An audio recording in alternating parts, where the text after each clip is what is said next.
In the last two videos in this series on frozen shoulder, I talked about a typical progression of exercises in physical therapy and presented the exercises that I most commonly use for my patients in the beginning stages of this condition.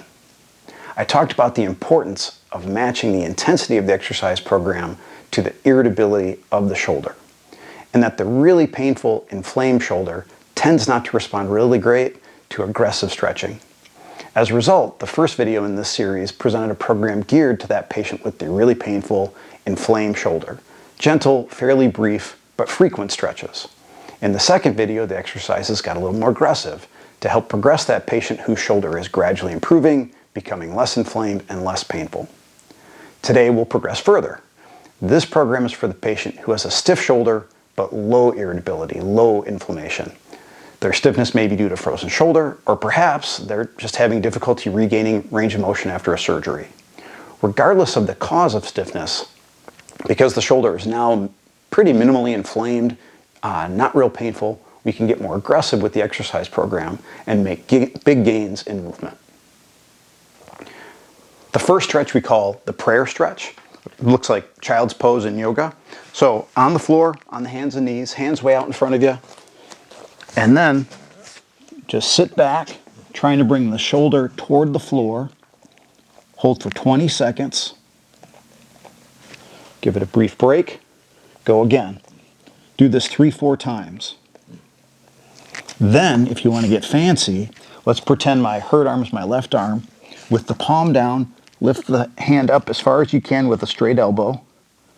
Up and down 5 times.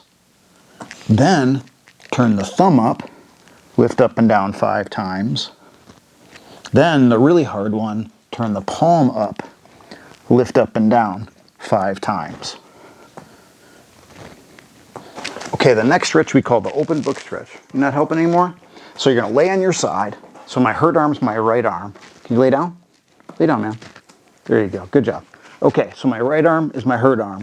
I'm simply going to rotate back as far as I can. I'm going to try to bring my right arm to the floor if I can.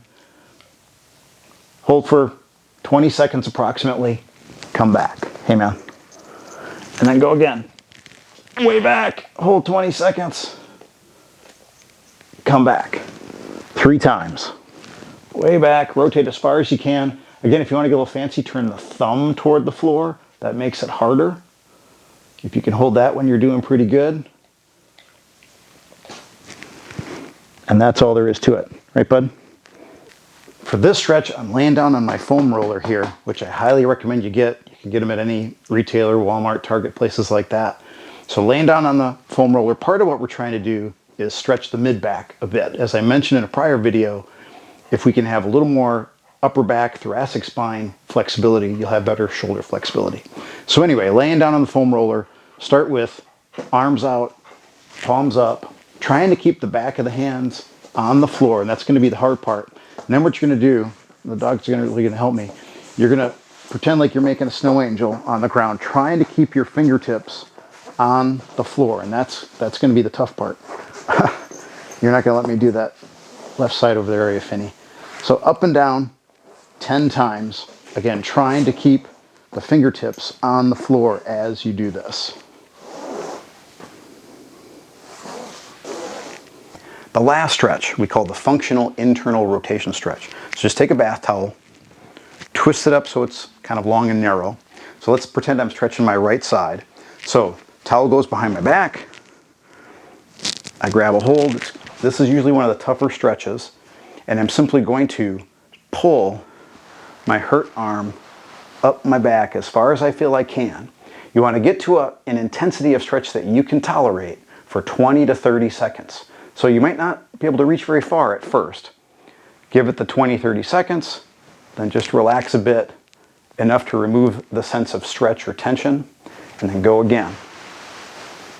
And we're simply going to do this 3 times. Okay, that's our phase 3 frozen shoulder / shoulder mobility program. Again, this is for the patient whose shoulder isn't really inflamed, isn't super painful. We're stretching pretty aggressively. We're really trying to gain a lot of movement pretty quickly. I hope you found this video helpful. Please like or subscribe. I really appreciate it, and we'll see you in the next video.